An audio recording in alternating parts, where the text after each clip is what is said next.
Halo semua, Assalamualaikum. Kali ini kita akan belajar ilmu pengetahuan alam di kelas 3 mengenai ciri-ciri makhluk hidup. Sebelumnya jangan lupa di subscribe terlebih dahulu ya. Tahukah kamu perbedaan antara makhluk hidup dan benda tak hidup? Ya, makhluk hidup memiliki ciri yang tidak dimiliki oleh benda tak hidup. Ciri-cirinya yaitu ada 6. Yang pertama, bernapas. Makhluk hidup menghirup dan menghembuskan udara. Proses tersebut disebut bernapas. Selama masih hidup, makhluk hidup harus bernapas. Alat pernapasan makhluk hidup bermacam-macam. Seperti pada manusia, manusia bernapas dengan paru-paru.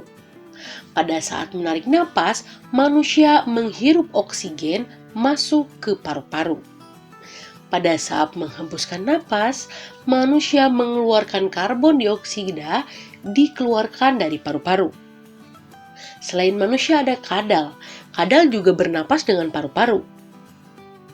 Ada juga katak yang bernapas dengan paru-paru, juga permukaan kulit. Permukaan kulit katak selalu licin dan berlendir untuk membantu proses pernapasan. Selain katak, ada juga ikan yang bernapas dengan insang. Ada belalang yang bernapas dengan trakea, dan ada cacing yang bernapas dengan permukaan kulit. Selain dari manusia dan hewan, ada juga tumbuhan. Tumbuhan juga bernapas. Tumbuhan bernapas dengan stomata yang ada di daun dan lentisel yang ada di batang. Stomata terletak di permukaan atas atau bawah daun. Stomata hanya dapat dilihat dengan menggunakan mikroskop.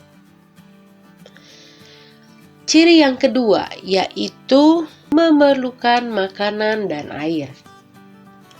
Makhluk hidup memerlukan makanan dan air untuk hidup. Sama halnya denganmu. Hewan juga bisa kehausan dan memerlukan air untuk minum. Jika tidak makan dan minum, makhluk hidup tidak dapat bertahan hidup.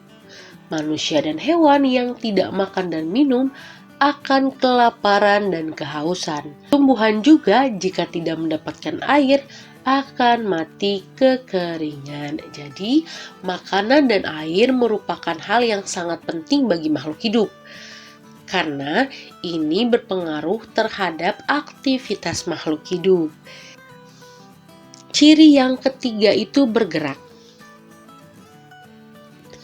Makhluk hidup bergerak untuk mencari makanan dan menghindari musuhnya. Seperti manusia, manusia berjalan dan berlari dengan kaki. Lalu ada ikan yang berenang menggunakan sirip-sirip di tubuhnya. Kemudian ada burung elang menggerakkan sayapnya untuk terbang menangkap ikan. Elang terbang menukik dengan kecepatan hingga mencapai 120 km per jam untuk menangkap ikan di sungai. Ini membuktikan bahwa makhluk hidup dapat bergerak. Selain manusia dan hewan, ada juga tumbuhan. Tumbuhan juga bergerak. Akan tetapi, gerak tumbuhan tidak seperti gerak manusia dan hewan. Contoh gerak tumbuhan, misalnya pada tumbuhan putri malu. Tumbuhan putri malu mengatupkan daunnya setelah disentuh. Ini bertujuan agar tumbuhan putri malu tidak dimakan hewan pemakan tumbuhan. Selain itu, ada juga tumbuhan anggrek. Gerak tanaman anggrek yang mengikuti arah datangnya matahari. Cahaya matahari ini berpengaruh terhadap pertumbuhan tanaman. Itulah sebabnya batang tanaman anggrek bergerak menuju arah datangnya cahaya. Jadi, makhluk hidup itu bergerak dengan berbeda-beda cara.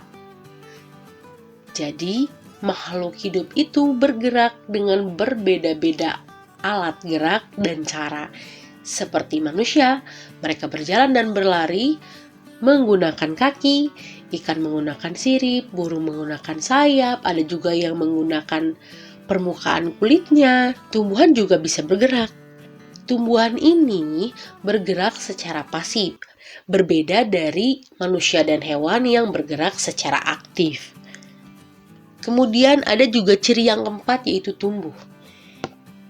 Coba amati pertumbuhan badanmu. Apakah berbeda dari 1 atau 2 tahun yang lalu?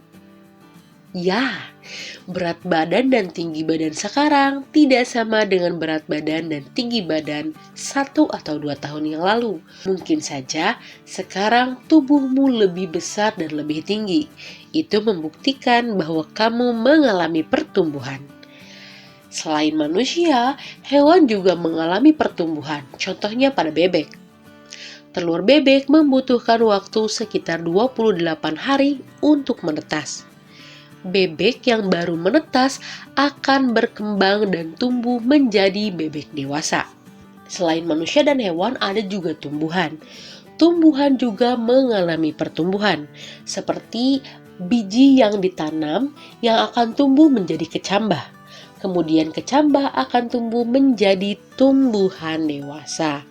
Selanjutnya, ciri yang kelima yaitu berkembang biak. Makhluk hidup berkembang biak.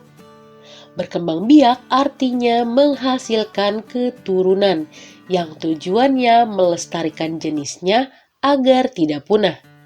Manusia berkembang biak dengan cara melahirkan. Manusia menghasilkan keturunan dengan tujuan melestarikan kehidupan manusia agar tidak punah. Selain manusia, ada juga hewan yang berkembang biak dengan cara melahirkan, bertelur, dan bertelur juga melahirkan. Tumbuhan juga berkembang biak. Sebagian besar tumbuhan berkembang biak dengan biji. Biji tumbuhan terdapat dalam buah. Jadi, makhluk hidup berkembang biak dengan berbeda-beda cara. Seperti manusia, berkembang biak dengan cara melahirkan, hewan dengan cara melahirkan, bertelur, dan bertelur juga melahirkan, dan tumbuhan yang kebanyakan berkembang biak dengan biji.